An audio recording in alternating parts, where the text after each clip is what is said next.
बिस्मिल्लाहिर्रहमानिर्रहीम। स्टूडेंट्स, कोई क्वेश्चंस हैं आपके तो पहले पूछ लें। पिछले लेक्चर्स में से आप लोगों के कोई क्वेश्चंस हैं तो पहले पूछ लें।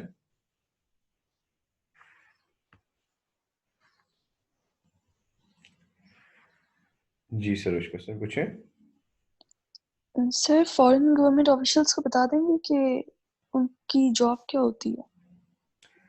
उनकी जॉब फॉरेन गवर्नमेंट ऑफिशियल्स की, जैसे पाकिस्तान की एम्बेसी में लोग काम करते हैं ना। मसलन पाकिस्तान अपने एम्बेसडर को पोस्ट करता है, फिर उस एम्बेसडर का स्टाफ होता है, कुछ एडमिनिस्ट्रेटिव स्टाफ होता है। तो उस नेचर की जॉब वाले लोग जो है, एडमिनिस्ट्रेशन की यूजुअली नेचर की जॉब, या जो पाकिस्तानी दूसरे मुल्कों में जाते हैं उनकी हेल्प करने के लिए। एम्बेसी का देखें मकसद क्या होता है किसी दूसरे मुल्क में जब एम्बेसी कायम होती है। जब हम किसी दूसरे मुल्क में अपनी एम्बेसी कायम करते हैं तो उसके दो बड़े मकासद होते हैं। एक तो मकसद ये होता है कि उस मुल्क में जो वहाँ की गवर्नमेंट है, वहाँ के अपनी गवर्नमेंट के पास अपने रिप्रेजेंटेटिव्स को प्लेस करना। तो रिप्रेजेंटेटिव्स जो हैं वो वहाँ पे मौजूद होते हैं और वहाँ की गवर्नमेंट के साथ जो है वो राब्ते में रहते हैं और कोशिश करते रहते हैं कि अपने मुल्क के लिए कोई ना कोई बेहतर काम वहाँ पे होता रहे। ठीक है। और दूसरा ये होता है कि वहाँ पर दूसरे मुल्क में जो पाकिस्तानी कम्युनिटी के लोग वहाँ पर गए हुए हैं, उनके अगर कोई मसाइल हैं तो उनको भी हल करने की कोशिश की जाए। तो इन मकासद को मद्देनजर रखते हुए एम्बेसी कायम की जाती है और फिर उसमें स्टाफ होता है जिसमें से एम्बेसडर होता है, कोई उसका सेक्रेटरी होता है, कोई अकाउंटेंट होता है, मतलब इस तरह का स्टाफ होता ठीक है सर। और सर, प्रोविडेंट फंड की एक चीज़ पूछनी थी। है। पूछे। सर, उसमें जो हमने किया था 240,000 माइनस 150,000 क्वेश्चन में, हम्म। और सर हमने कहा था कि 90,000 बेनिफिट है। तो हम्म। सर 90,000 बेनिफिट कैसे? बेनिफिट 150,000 नहीं होगा क्योंकि 150,000 एग्जाम्प्ट हो रहा है। 90,000 पे तो हमने टैक्स पे किया है, तो वो क्यों बेनिफिट होगा? बेनिफिट जो एम्प्लॉय को है वो तो पूरा 240,000 है। ठीक है। बेनिफिट ठीक है जो सर। एम्प्लॉय को है वो तो पूरा 2,40,000 रुपया है। उसमें से हमने अलग करना है कि टैक्सेबल बेनिफिट कितना है और एग्जेम्प्ट बेनिफिट कितना है। तो एग्जेम्प्ट ठीक है सर। बेनिफिट 1,50,000 था, वो हमने का अलग कर दिया। तो जब 1,50,000 निकाल दिया तो टैक्सेबल बेनिफिट कितना रह गया? 90,000। 90,000। ठीक है, तो वो ठीक है 90,000 सर। हमने टैक्सेबल इनकम के अंदर ऐड किया। ठीक है। और सर बस लास्ट चीज़ पूछनी है। जी पूछे पूछे। सर, वो ग्रेजुटी में सर अगर ऐसे हो कि एक जो ग्रेजुटी मिल रही है गवर्नमेंट से मिल रही है, और हम्म। दूसरी जो है बाकी दो जो हैं वो डिफरेंट प्राइवेट कंपनी से मिल रही है। हम्म। एक ये केस है, और सर सेकंड केस ये है कि गवर्नमेंट से मिल रही है और बाकी दो जो है सेम प्राइवेट कंपनी से मिल रही है। सर, इन हम्म। दोनों की ट्रीटमेंट क्या होंगे? अगर ग्रेजुटी आपको गवर्नमेंट से मिल रही है, उसको तो हमेशा एग्जाम फ्रॉम टैक्स लेंगे। उसके साथ कोई और ग्रेजुटी मिल रही है या नहीं मिल रही है उसका कोई ताल्लुक नहीं होगा। ठीक हो गया। अब ठीक है सर। गवर्नमेंट के साथ आपको जो दो और ग्रेजुटीज मिल रही हैं प्राइवेट इदारों से, अगर ये दो अलग अलग प्राइवेट इदारे हैं और आपस में एसोसिएट नहीं है, तो इनमें से जो हायर अमाउंट वाली ग्रेजुटी है वो एग्जेम्प्ट ग्रेजुटी है, और जो लोअर अमाउंट है वो टैक्सेबल इनकम का हिस्सा बन जाएगी। और अगर ये, सॉरी, ये पेंशन का सवाल आपने पूछा ना, ग्रेजुटी का नहीं पूछा। ग्रेजुटी का पूछा है, पेंशन का नहीं पूछा है, सॉरी। मैं यस सर। पेंशन का जहन में बताना शुरू कर दिया, दोबारा मैं रिपीट करता हूँ। अगर ग्रेजुटी आपको गवर्नमेंट से मिली है तो वो तो हमेशा एग्जाम फ्रॉम टैक्स रहेगी। ठीक है, वो तो बात तो ठीक है सेम सर। है। अच्छा, दो प्राइवेट इदारों से अगर मिलने वाली ग्रेजुटी है, दो प्राइवेट इदारों से अगर मिलने वाली ग्रेजुटी है, तो पहले ये देखना है कि क्या ये ग्रेजुटी कमिश्नर इनलैंड रेवेन्यू की अप्रूव्ड ग्रेजुटी है, क्या ये ग्रेजुटी कमिश्नर इनलैंड एफबीआर की कोई अप्रूव्ड स्कीम से मिलने वाली ग्रेजुटी है, या अनअप्रूव्ड स्कीम से मिलने वाली ग्रेजुटी है। अगर ये ग्रेजुटी कमिश्नर इनलैंड रेवेन्यू से मिलने वाली ग्रेजुटी है तो फिर वो भी एग्जाम फ्रॉम टैक्स रहेगी। अगर ये ग्रेजुटी एफबीआर से मिलने वाली स्कीम से मिलने वाली ग्रेजुटी है तो वो भी एग्जाम्प्ट है, लेकिन उसकी लिमिट है 3 लाख रुपया। और अगर ये ग्रेजुटी किसी अनअप्रूव्ड स्कीम से मिल रही है, ठीक है, तो फिर उसकी एग्जेम्पशन की लिमिट भी है, और उसमें से जो पहली वाली ग्रेजुटी होगी वो एग्जेम्प्ट होगी, जो सब्सिक्वेंट ग्रेजुटी होगी उस पे कोई एग्जेम्पशन नहीं मिलेगी, चाहे वो उसी एम्प्लॉयर से हो या किसी दूसरे एम्प्लॉयर से हो, ठीक है। तो ग्रेजुटी में जो पहली वाली ग्रेजुटी होगी, ये अनअप्रूव्ड की बात हो रही है, जो पहली वाली ग्रेजुटी होगी, तो पहली वाली ग्रेजुटी एग्जाम्प्ट होगी अप टू 75,000 और 50% of amount of gratuity which ever is less. और ठीक है सर। अगर ये ग्रेजुटी अगर ये ग्रेजुटी अनअप्रूव्ड ग्रेजुटी है, तो फिर इसका मतलब है जो सेकंड ग्रेजुटी है वो चाहे इस एम्प्लॉयर से मिले या किसी और एम्प्लॉयर से मिले, वो एग्जाम फ्रॉम टैक्स नहीं हो। ठीक है सर। कोई क्वेश्चन? नहीं सर, थैंक यू, ठीक है sir. Okay, thank you.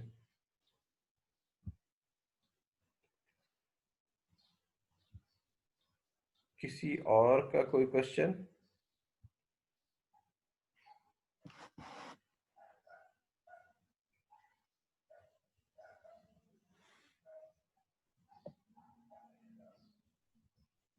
Okay, अच्छा, आज हमारी अटेंडेंस यूजुअल से काफ़ी कम है, 19 पार्टिसिपेंट्स हैं, तो यूजुअली तो 25 प्लस मेरे पास अभी तक किसी क्लास में नहीं आए, 20 हो गए। चलें, देखते हैं।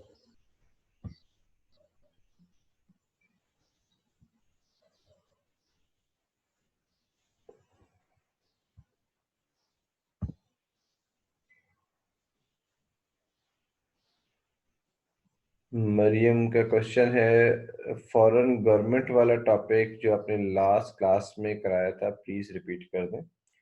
जी, फॉरेन गवर्नमेंट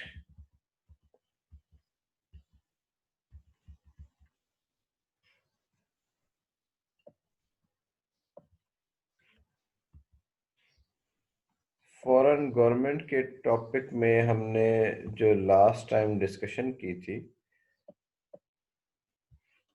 पहले मैं उसे रिपीट करता हूँ। फॉरेन गवर्नमेंट के ऑफिशियल्स, अभी जैसे क्वेश्चन पूछा था सरोज ने, तो फॉरेन गवर्नमेंट के ऑफिशियल्स की टैक्सेशन में कोई टेक्निकल मुश्किल वाली बात नहीं है। सिर्फ इतना याद रखना है कि फॉरेन गवर्नमेंट के ऑफिशियल्स के ऊपर गवर्नमेंट ऑफ पाकिस्तान कोई टैक्स नहीं लगाती, एग्जेम फ्रॉम टैक्स होते हैं। अगर दूसरी गवर्नमेंट के एम्प्लॉयज पाकिस्तान में आकर काम करते हैं तो वो एग्जाम फ्रॉम टैक्स होते हैं। हाँ, उसकी कुछ शराइत हैं, और वो शर्तें क्या है? पहली शर्त तो ये है कि वो पाकिस्तानी सिटीजन नहीं होना चाहिए, नंबर वन। दूसरी बात ये है कि जो सर्विसेज वो एम्प्लॉय पाकिस्तान में आके दे रहा है, वैसी ही सर्विसेज पाकिस्तानी एम्प्लॉय भी उस मुल्क में जाके देते हैं। और तीसरी शर्त ये है कि जो दूसरी गवर्नमेंट है उसके एम्प्लॉयज को एग्जेम्पशन हम उस वक्त देंगे अगर उस गवर्नमेंट ने भी हमारे एम्प्लॉयज को ऐसी ही एग्जेम्पशन दी हुई होगी। अगर उसने हमारी एम्बेसी के लोगों को, अगर उसने गवर्नमेंट ने मसलन फर्ज किया पाकिस्तानी एम्बेसी है, से for the sake of argument UK में, और यूके की गवर्नमेंट हमारी एम्बेसी के लोगों को एग्जेम्पशन नहीं देता, तो हम भी उनको एग्जेम्पशन नहीं देंगे। लेकिन अगर यूके के हमारी गवर्नमेंट हमारे लोगों को एग्जेम्पशन देता है तो हम भी उनके लोगों को एग्जेम्पशन देंगे। तो ये रेसिप्रोकल एग्जेम्पशन होती है। तो ये फॉरेन गवर्नमेंट ऑफिशियल्स की बात है। कोई क्वेश्चन है तो पूछ लें।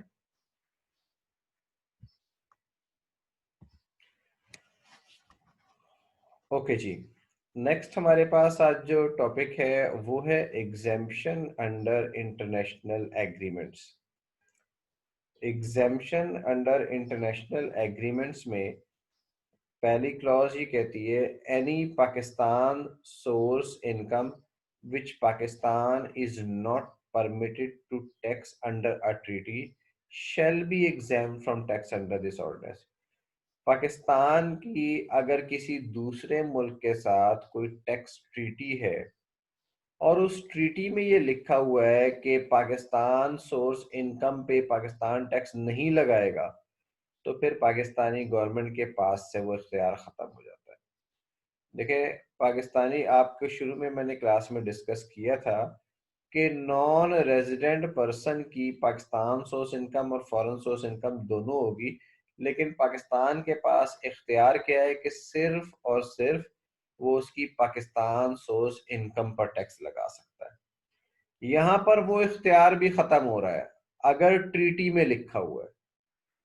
अगर ट्रीटी में लिखा हुआ है तो ये इख्तियार भी वो कहता है खत्म हो गया गवर्नमेंट ऑफ पाकिस्तान के पास से, और वो उस नॉन रेजिडेंट पर्सन की पाकिस्तान सोर्स इनकम के ऊपर भी टैक्स नहीं लगा सकता।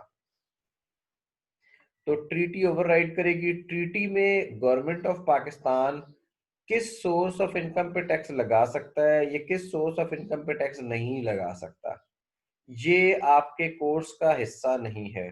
ठीक है, तो इसलिए इसमें फर्दर डिटेल में जाने की ज़रूरत नहीं है।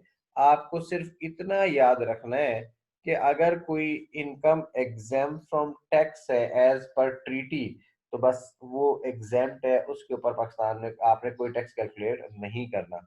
अगर आपके एग्जाम में फर्ज किया वो कहता है कि जनाब इसकी एक नॉन रेजिडेंट पर्सन है और नॉन रेजिडेंट पाकिस्तान पर्सन ने पाकिस्तान से कुछ इनकम अर्न की है, तो आपने और ये income as per treaty exempt from tax है, तो आपने उस इनकम को फिर उसकी इन कैलकुलेशन के अंदर शामिल नहीं करना। उसके बाद ये कहता है कि ये एक अलग प्रोविजन है। इसके बाद सबसेक्शन 2 और सबसेक्शन 3 सेक्शन 44 के अंदर अलग प्रोविजंस है। सबसेक्शन 2 ये कहता है any salary received bye an individual, any salary received by an individual not being a citizen of Pakistan shall be exempt from tax under this ordinance to the extent for to the extent provided for in an aid agreement between the federal government and a foreign government or public international organization। यहाँ पर अब एक specific exemption दी जा रही है salary income को। यहाँ पर एक स्पेसिफिक एग्जेम्पशन दी जा रही है सैलरी इनकम को, और अब ऑब्वियसली ये पाकिस्तान सोर्स सैलरी को ही एग्जेम्पशन दी जा रही है, क्योंकि फॉरेन सोर्स सैलरी जो है वो तो यकीनन नॉन रेजिडेंट पर्सन की वैसे भी एग्जेम्प्ट फ्रॉम टैक्स है। तो कहता है अगर कोई सैलरी रिसीव कर रहा है कौन, एक individual not being a citizen of Pakistan, ये पाकिस्तानी शहरी के लिए ये एग्जेम्पशन अप्लाई नहीं होगी। ये एग्जेम्पशन अप्लाई होगी सिर्फ और सिर्फ ऐसे इंडिविजुअल के लिए जो पाकिस्तान का सिटीजन नहीं है। तो कहते हैं any salary received by individual not being a citizen of Pakistan shall be exempt from tax under this ordinance to the extent provided for in an aid agreement. अब पहले वाली जो क्लॉज थी उसमें एग्जेम्पशन किस पे थी, टैक्स ट्रीटी के तहत थी, और ये जो एग्जेम्पशन है ये एड एग्रीमेंट के तहत है। जैसे गवर्नमेंट ऑफ, अभी ये कोरोना वायरस आया है, या इससे पहले जब फ्लड आए थे पाकिस्तान में, या उससे पहले जब जलजला आया था, तो इन तमाम केसेस में, इन तमाम यानी जो जो मुश्किलात आई पाकिस्तान के ऊपर, उसमें मुख्तलिफ मुल्कों ने पाकिस्तान की मदद की। अच्छा, जब वो उन मुल्कों ने पाकिस्तान की मदद की तो फिर एक एग्रीमेंट साइन होता है जिसको एड एग्रीमेंट कहा जाता है, यानी ये मदद देने का जो होता है ये इसमें भी बाकायदा एग्रीमेंट होता है, प्रॉपर एग्रीमेंट साइन होता है, क्योंकि उस एग्रीमेंट में ये चीजें आइडेंटिफाई की जाती हैं कि जनाब हम मदद के लिए आपको क्या क्या चीजें भिजवा रहे हैं। अच्छा, आप जैसे देखें, आपने ये सुना होगा कि जी चाइना से एक जहाज आ गया, आजकल कोरोना के हालात हैं, तो चाइना ने पाकिस्तान को N95 मास्क भेज दिए, पीपी किट्स भेज दी, वगैरह वगैरह।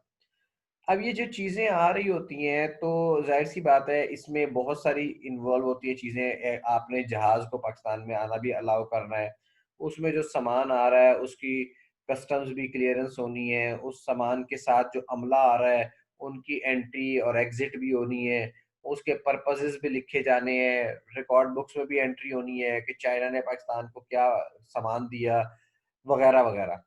तो ये फिर तमाम चीजें प्रॉपर एग्रीमेंट के तहत होती हैं और उस एग्रीमेंट को एड एग्रीमेंट कहा जाता है। तो यहाँ पर ये कह रहा है कि उस एड एग्रीमेंट के तहत जो फॉरेन गवर्नमेंट के साथ हो रहा है, या और पब्लिक इंटरनेशनल ऑर्गेनाइजेशन जैसे फर्ज किया वर्ल्ड हेल्थ ऑर्गेनाइजेशन है, WHO, वो एक पब्लिक इंटरनेशनल ऑर्गेनाइजेशन है। यूनाइटेड नेशंस या उसका कोई भी इदारा एक पब्लिक इंटरनेशनल ऑर्गेनाइजेशन है। वर्ल्ड बैंक एक पब्लिक इंटरनेशनल ऑर्गेनाइजेशन है। इसके अलावा बेशुमार एनजीओज पाकिस्तान में काम करती हैं, यूएसए, डिफेड, और शायद आप लोगों ने मुख्तलिफ एनजीओज के नाम सुने हो जो कि इंटरनेशनल है, रेड क्रॉस है, ये सारी पब्लिक इंटरनेशनल ऑर्गेनाइजेशन है। ये भी जब पाकिस्तान में काम करती हैं तो इनके साथ भी एक एड एग्रीमेंट साइन होता है। तो इस एड एग्रीमेंट के तहत इंडिविजुअल को मिलने वाली सैलरी एग्जेम फ्रॉम टैक्स है, और उसी एग्रीमेंट में लिखा होता है, उस एग्रीमेंट में लिखा होता है कि जो इंडिविजुअल्स इस एग्रीमेंट के तहत पाकिस्तान में काम कर रहे हैं उन सब की सैलरी एग्जाम फ्रॉम टैक्स होगी। लेकिन यहाँ पर साथ ये भी लिखा हुआ है कि ये एग्जामेशन किसके लिए नहीं है, पाकिस्तानी शहरी के लिए नहीं है। ठीक है। अच्छा, इसके साथ आगे मजीद शर्तें भी हैं। मजीद शर्तें क्या है? Where the individual is either not a resident individual or a resident individual solely by reason of the performance of service under the aid agreement।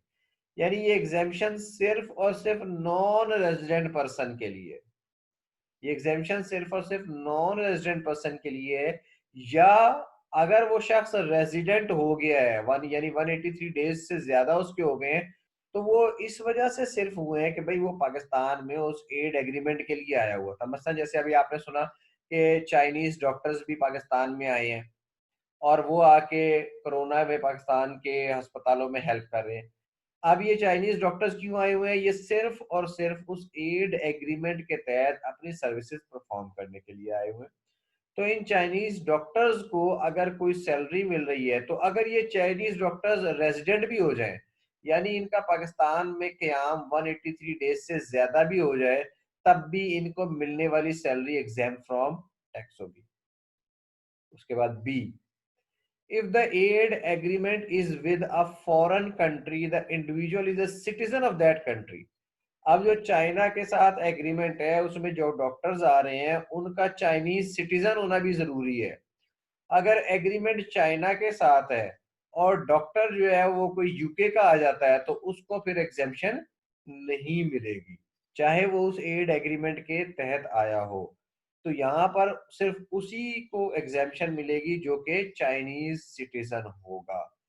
Pakistani citizen को तो पहले ही लिख दिया कि नहीं मिलेगी।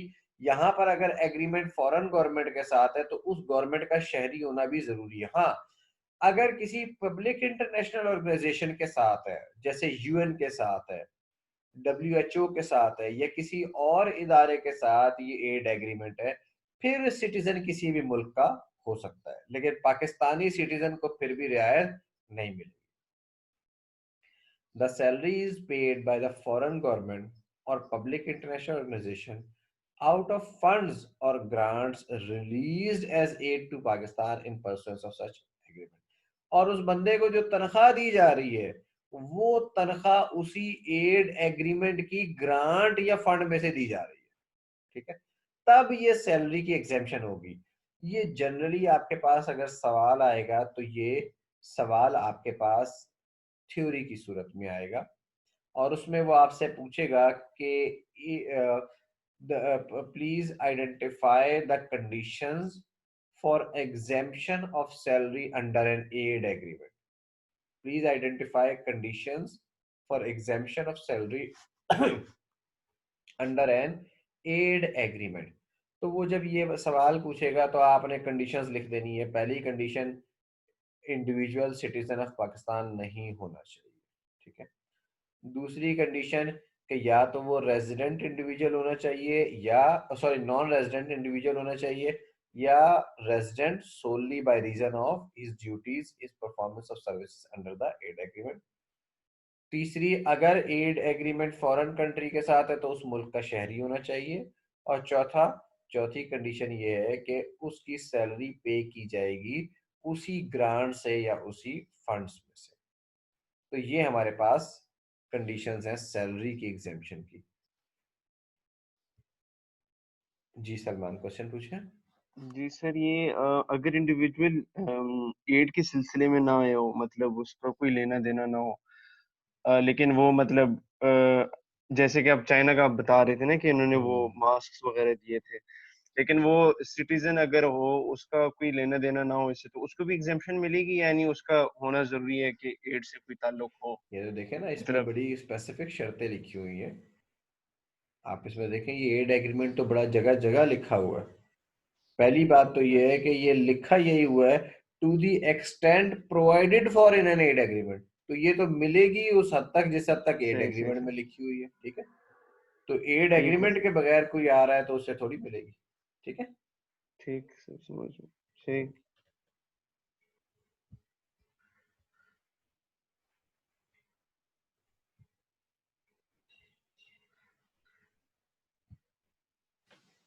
जी सरोज, क्वेश्चन पूछे। सर एक तो ये चीज़ पूछनी है कि सर अगर एड जो हमें मिल रही है वो in the form of money ना हो, तो फिर हम सैलरी तो उस वाले पैसों से नहीं पे कर रहे, तो फिर क्या होगा? सैलरी तो हमने पे भी नहीं करनी। सैलरी तो वहाँ की गवर्नमेंट ने या यूनाइटेड नेशंस ने पे करनी है ना, ठीक है। और जो एड आ रही है वो तो गवर्नमेंट ऑफ पाकिस्तान को अगर एड आ रही है, तो जो एम्प्लॉयज उस एड एग्रीमेंट के तहत काम करेंगे वो फ्री तो काम नहीं करेंगे। जाहिर सी बात है, वो अपनी तनख्वाह लेंगे ना। Yes sir. और तनख्वाह जो है उनको, तनख्वाह इन काइंड की बजाय इन कैश ही मिलेगी। मतलब इन काइंड जो यहाँ पे काम करने के लिए आएगा, इन काइंड तनख्वाह लेके क्या करेगा? कैश में लेगा, ठीक है। Yes sir. ठीक है। और सर ये एक तरह से रेसिप्रोकल एड है कि अगर वो हमें एड देंगे तो फिर हम सैलरी एग्जेम्प्ट कर देंगे फ्रॉम टैक्स। ये तो, और ये सैलरी एग्जेम्प्ट कर देंगे, लेकिन ये एड एग्रीमेंट में अगर लिखा होगा तो सैलरी एग्जेम्प्ट करेंगे। मसलन अगर एड एग्रीमेंट है और एड एग्रीमेंट में हमने कहा कि यार एड तो तुम हमें दे दो, लेकिन हम सैलरी एग्जेम्प्ट नहीं करते, ठीक है, तो फिर वो एग्जेम्पशन भी ठीक नहीं है। होगी। इसलिए लिखा हुआ है कि to the extent provided for in an aid agreement. अगर एड एग्रीमेंट में एग्जेम्पशन का जिक्र होगा तो मिलेगी एग्जेम्पशन, वरना एग्जेम्पशन नहीं मिलेगी। वैसे जनरली एड एग्रीमेंट्स में एग्जेम्पशन होती है, ठीक है सर, थैंक यू। ठीक है। ठीक है सर।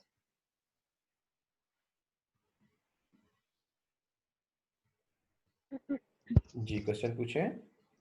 अस्सलाम वालेकुम सर, मैंने वालेकुम पूछना सलाम। था कि जो फर्स्ट क्लॉज है जो जिसमें बताया हुआ है कि पाकिस्तान सोर्स इनकम पे टैक्स चार्ज नहीं होगा, ये तो एड एग्रीमेंट से डिफरेंट है ना, इसका तो ताल्लुक नहीं है ना उससे? जो पहली टैक्स ट्रीटी वाली थी, जी जी। Any Pakistan source income which Pakistan is not जी permitted to tax under a tax treaty, इसका पूछ रही है ना। हाँ जी। हाँ ये लेकिन अलग है। ऑब्वियसली। ये टैक्स ट्रीटी ठीक है। अलग है, ये एक अलग चीज है। टैक्स ठीक है। ट्रीटी और एड एग्रीमेंट दोनों अलग अलग चीजें हैं। सही है। Thank you sir. Okay, thank you. अच्छा जी, उसके बाद सब सेक्शन 3, यही इसी सेक्शन का सेक्शन 44 ये हम पढ़ रहे हैं। इसमें पहले हमने 1 पढ़ा टैक्स ट्रीटी के तहत एग्जेम्पशन, 2 पढ़ा हमने सैलरी की exemption under an aid agreement, और 3 अब हम पढ़ रहे हैं any income received by a person. अब यहाँ पर एनी इनकम का जिक्र है। पहली जो इससे पिछली क्लॉज थी उसमें सिर्फ सैलरी का जिक्र था। अब ये जो सब सेक्शन है ये कहता है any income received by a person not being a citizen of Pakistan, यानी पाकिस्तानी शहरी के लिए एग्जेम्पशन नहीं है।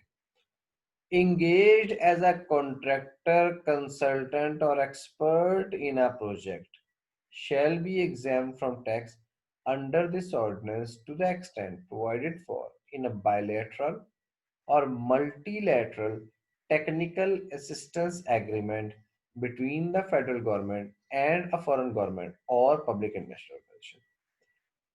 ये जो एग्जेम्पशन है इसमें किसी भी इनकम की एग्जेम्पशन है, ठीक है। इसमें किसी भी इनकम को एग्जेम्प्ट है, हर किस्म की इनकम एग्जेम्प्ट फ्रॉम टैक्स है अगर ये किसी बायलैटरल या मल्टीलैटरल टेक्निकल असिस्टेंस एग्रीमेंट के तहत है। गवर्नमेंट ऑफ पाकिस्तान ने मुख्तलिफ मुल्कों के साथ टेक्निकल असिस्टेंस के एग्रीमेंट भी साइन किए हुए हैं। ये टैक्स ट्रीटी से डिफरेंट होते हैं।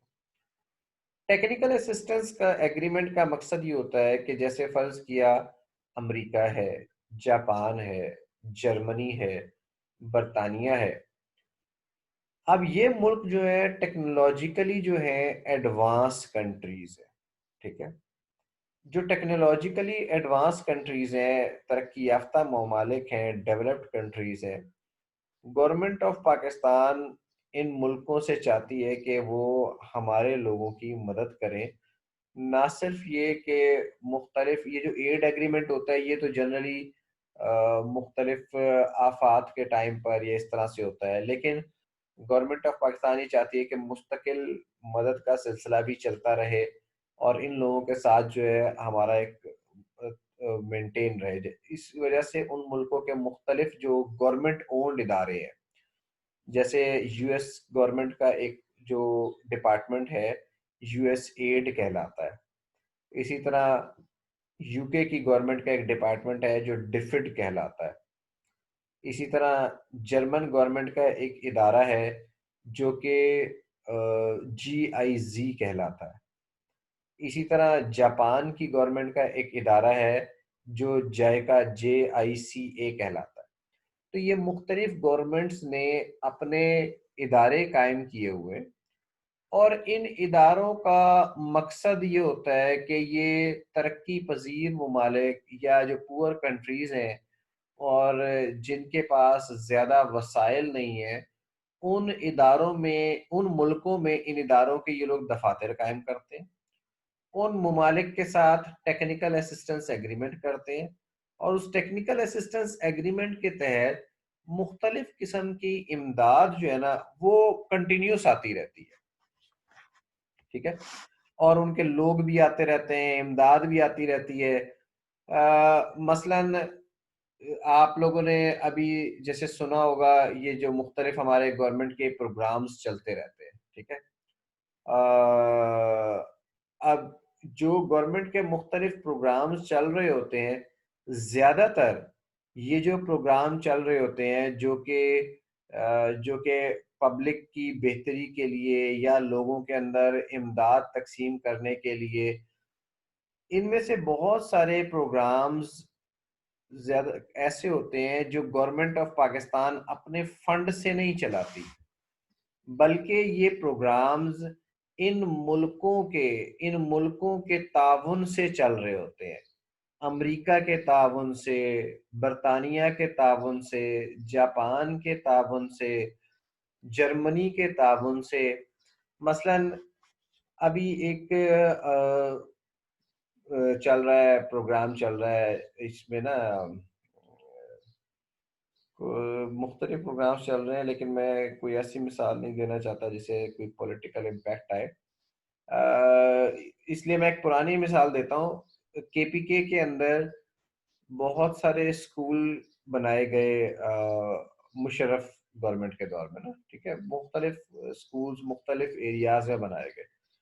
वो जो स्कूल्स बनाए गए थे, आल्दो वो सामने तो गवर्नमेंट ऑफ पाकिस्तान ही था, लेकिन उन स्कूलों को बनाने में सारी की सारी स्पॉन्सरशिप जो थी वो GIZ की थी, जिसका पुराना नाम KFW था, यानी जर्मन गवर्नमेंट की थी। तो वो जर्मन गवर्नमेंट की इमदाद थी और उस इमदाद के तहत, और वो एक टेक्निकल असिस्टेंस एग्रीमेंट है जर्मन गवर्नमेंट के साथ जो 1972 में साइन हुआ था। उस 1972 के टेक्निकल असिस्टेंस एग्रीमेंट के तहत जर्मन गवर्नमेंट के लोग यहाँ पाकिस्तान में आते हैं। यहाँ आकर वो मुख्तलिफ जो लोकल NGOs हैं उनके साथ एग्रीमेंट करते हैं, मुआहदे करते हैं और उनके जरिए जो है ना वो लोगों में तकसीम करते हैं। या एक और मुझे मिसाल याद आ गई, जैसे अभी इमरान खान साहब ने शुरू में ऐलान किया था और प्रोग्राम चल भी रहा है उनका कि हम लोगों को मुर्गियां देंगे, अंडे देंगे, कट्टे देंगे। और ये इससे पहले ये शहबाज शरीफ साहब भी इसी तरह का एक प्रोग्राम चला रहे थे जिसमें गांव देहातों में औरतों को बकरियां वगैरह दी जाती थी, ठीक है। ये जो प्रोग्राम चल रहा है, ये प्रोग्राम पहले शहबाज शरीफ साहब के दौर में, इससे पहले पीपल्स पार्टी के दौर में, और अब इमरान खान साहब के दौर में, ये प्रोग्राम गवर्नमेंट ऑफ पाकिस्तान के फंड से नहीं चल रहा, या गवर्नमेंट ऑफ पाकिस्तान के फंड से कंप्लीटली नहीं चल रहा। ये एक इदारा है, international fund for agricultural development, IFAD के नाम से। अब ये जो ईफाद नाम का इदारा है, इसने एक प्लान बनाया, यूं समझे कि गवर्नमेंट ऑफ पाकिस्तान ने या गवर्नमेंट ऑफ पाकिस्तान के मुख्तलिफ इदारों ने प्रपोज किया कि पाकिस्तान में गुर्बत को कम करने के लिए क्या करना चाहिए। तो उन्होंने एक प्लान बनाया कि यार जो गरीब लोग हैं, जो गांव में लोग हैं, जो देहाती हैं, अगर वहां की औरतों को एम्पावर कर दिया जाए, उनको ये मुर्गियां, अंडे, बकरियां, कट्टे और इस किस्म के जानवर फराहम किए जाए, तो उससे ये होगा कि वो अपने इनको पालेंगे और पाल के अपनी रिस्क रोजी जो है ना वो कमाएंगे। ये प्रोग्राम तकरीबन जरदारी साहब यानी पीपल्स पार्टी के पहले दौर में ये प्रोग्राम शुरू हुआ था, और उस वक्त ये इन्होंने देने शुरू किए थे। उस वक्त एक दो बकरियां से मेरे ख्याल इन्होंने शुरू किया था, और ये जो प्रोग्राम था, इस प्रोग्राम को इन्होंने वहां उस वक्त स्टार्ट किया था। उसके बाद ये प्रोग्राम शुरू में बड़ा सक्सेसफुल हुआ, पीपल्स पार्टी के दौर में इन्होंने शुरू किया, बड़ा सक्सेसफुल हुआ। फिर इसको प्रोग्राम को फर्दर एक्सपेंड किया, इसे शहबाज शरीफ साहब जब ये नून लीग की गवर्नमेंट आई, और उसके बाद फिर इमरान खान साहब जब आए, तो उन्होंने भी इस प्रोग्राम को एंडोर्स किया कि हाँ जी ये प्रोग्राम चलना चाहिए और इसके स्केल को मजीद वसी होना चाहिए। तो ये जो प्रोग्राम है, ये सारे का सारा नहीं कहना चाहिए, इसका अक्सरियती जो फंडिंग है, या इनफैक्ट इस प्रोग्राम को जो एनविसेज किया, इस प्रोग्राम को जो फंड किया और इस प्रोग्राम को बनाया, ये सारे का सारा किसने बनाया? ये इफाद ने बनाया, ठीक है। और मैं इसलिए आपको ये बता रहा हूँ क्योंकि ये मैंने इफाद के साथ इस प्रोग्राम के ऊपर काम किया है। मैंने इस प्रोग्राम में जाके मैं अंदरून सिंध भी गया, मैं गवादर भी गया। इस तो इफाद जो है ना, इसके साथ और भी बहुत सारे काम कर रहा था, छोटे छोटे डैम्स बना रहा था और सड़कें बना रहा था। तो वो सारे का सारा इफाद की फंडिंग के जरिए पैसा आ रहा था, ठीक है। तो इस तरह के ये जो टेक्निकल, ये इफाद गवर्नमेंट यूनाइटेड नेशंस की एक एजेंसी है। तो ये जो इस तरह के मल्टी टेक्निकल असिस्टेंस एग्रीमेंट्स होते हैं मुख्तलिफ इंटरनेशनल ऑर्गेनाइजेशंस के साथ या मुख्तलिफ मुल्कों की गवर्नमेंट्स के साथ, इन टेक्निकल असिस्टेंस एग्रीमेंट के तहत उन्होंने कहा कि जो कॉन्ट्रैक्टर, कंसल्टेंट या एक्सपोर्ट एक्सपर्ट्स आएंगे पाकिस्तान में, उनकी भी इनकम सारी की सारी एग्जाम फ्रॉम टैक्स होगी। और उसके लिए शर्तें क्या हैं? शर्तें ये हैं, the project is financed out of grant funds in accordance with the agreement। इस प्रोजेक्ट को ग्रांट फंड से फाइनेंस किया गया हो। The person is either a non resident person or a resident person solely by reason of the performance of services under the agreement. अब मसलन जब मैं इस प्रोग्राम पे गवादर गया, तो हमारी जो टीम थी, हम सारे पाकिस्तानी थे, लेकिन उस टीम को लीड करने वाला एक ऑस्ट्रेलियन था, मुझे ऑस्ट्रेलियन था या डच था, वो अभी मुझे गोरा था बहरहाल। तो वो जो गोरा था, वो अब उस गोरे की इनकम, वो गोरा इसके प्रोग्राम में कॉन्ट्रैक्टर के तौर पर आया हुआ था या कंसल्टेंट के तौर, एक्सपर्ट के तौर पर आया हुआ था। तो अब वो गोरा रेजिडेंट, अगर नॉन रेजिडेंट था, अब अगर वो पाकिस्तान में रेजिडेंट भी हो जाता तो उसकी इनकम एग्जाम फ्रॉम टैक्स रहती। And the income is paid out of the funds of the grant in pursuance of the agreement. और वो इनकम जो है वो ग्रांट के फंड्स में से पे की जा रही है। तकरीबन वही शर्तें हैं जो सैलरी की एग्जेम्पशन के लिए। तो इस तरह हमारे पास अब सेक्शन 44 के तहत तीन किस्म की एग्जेम्पशन आ गई। एक टैक्स ट्रीटी के तहत एग्जेम्पशन है, दो नंबर 2 सैलरी की एग्जेम्पशन है जो एड एग्रीमेंट के तहत आती है, नंबर 3 टेक्निकल असिस्टेंस एग्रीमेंट के तहत एग्जेम्पशन है जो किसी भी इनकम के ऊपर मिलती है। तो इस पे किसी के कोई क्वेश्चन है तो पूछ लें।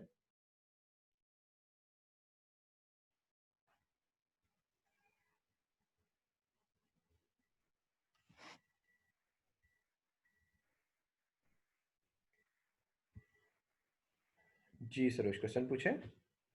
सर एक दफा फिर बता देंगे कि income is paid out of funds में सर ये कौन से फंड्स हैं? ये ग्रांट बात मुझे फंड्स, समझ नहीं आई। ग्रांट के फंड्स की बात यानी करोगे? जो कंट्री हमें पैसे दे रही है हम उसमें से मतलब डैम्स वगैरह भी बना रहे हैं, रोड्स भी बना रहे हैं और सैलरी भी दे रहे हैं, देखें या जब वो वो, कंट्री खुद ही दे रही है? हाँ वो कंट्री जो होती है ना, वो ये टेक्निकल असिस्टेंस एग्रीमेंट होता है, उस टेक्निकल असिस्टेंस एग्रीमेंट के तहत पैसे यूजुअली क्या होते हैं कि वो गवर्नमेंट ऑफ पाकिस्तान को डायरेक्टली नहीं मिलते। ठीक है। ठीक अब है वो सर। पैसा जो है वो उस कंट्री ने अपने, अब जैसे इफाद है, इफाद ने अपना एक छोटा सा प्रोजेक्ट यूनिट बनाया, उस प्रोजेक्ट यूनिट में इफाद ने लोगों को हायर किया, कुछ लोग हायर किए और हायर करने के बाद इफाद ने उस प्रोजेक्ट को इम्प्लीमेंट किया।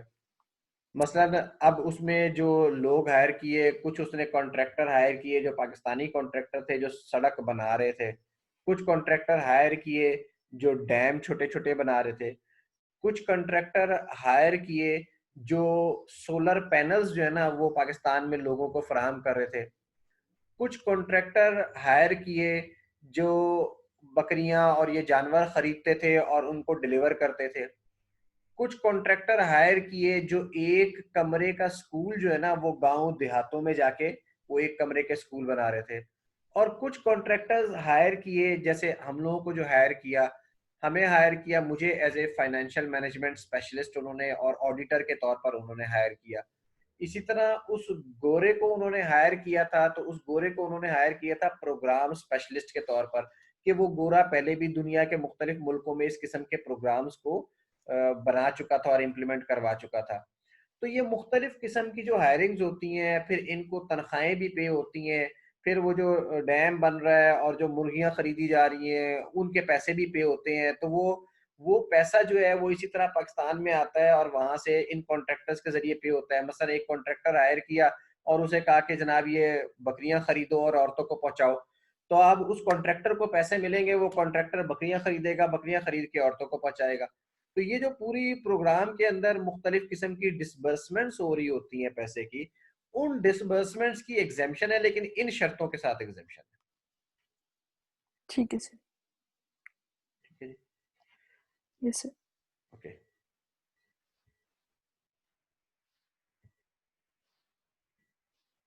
एक अफीफा से पहले एक जवेरिया का क्वेश्चन है, सर जो नॉन रेजिडेंट पर्सन है उनकी सैलरी फॉरेन गवर्नमेंट ही देती है या उस फंड से देते हैं जो मिलेगा?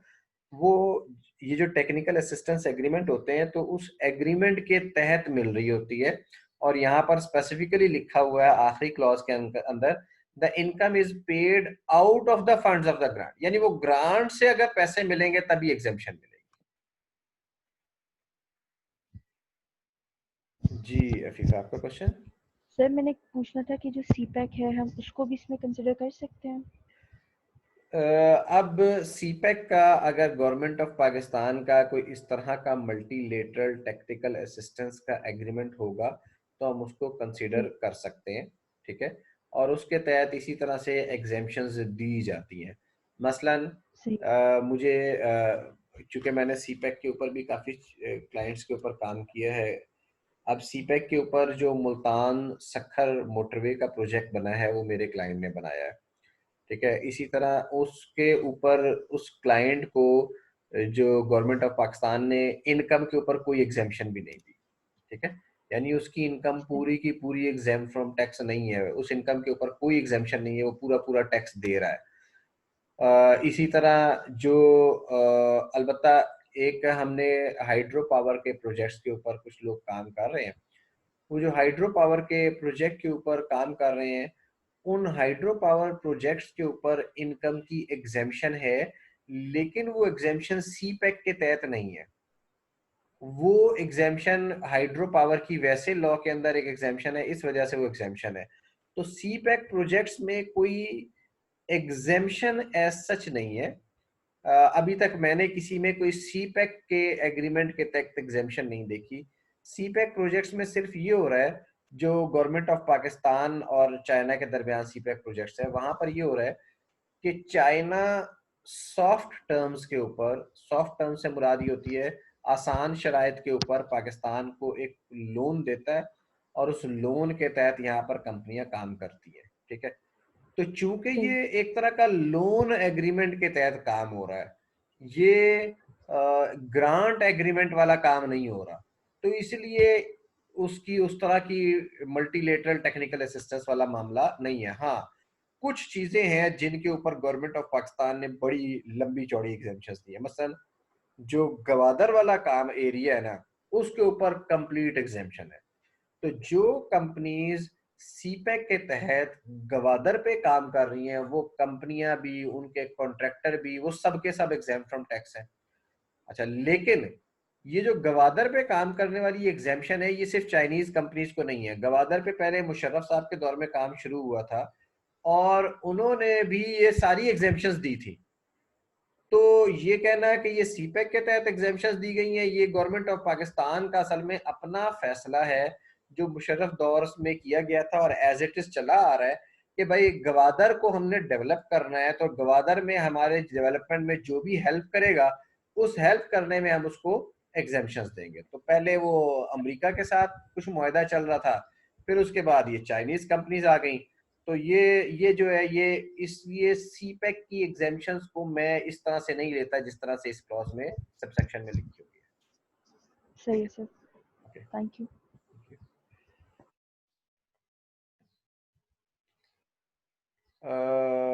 हमाद, मेरे पास टाइम क्लोज हो रहा है क्योंकि फिर दूसरी क्लास शुरू होनी है। तो अब अगले क्वेश्चंस जो है मैं इंशाल्लाह ताला नेक्स्ट क्लास में लूंगा। आप, आई एम सॉरी, आप क्वेश्चन अपना नोट करके रख लें, ठीक है? तो मैं फिर इंशाल्लाह ताला नेक्स्ट क्लास के शुरू में क्वेश्चंस लूंगा आप लोगों के। तो नेक्स्ट क्लास में इंशाल्लाह कल मुलाकात होगी, फिर आपके क्वेश्चंस जो बाकी रह गए हैं वो इंशाल्लाह कल लिए जाएंगे। ओके, थैंक यू, अस्सलाम वालेकुम, अल्लाह हाफिज।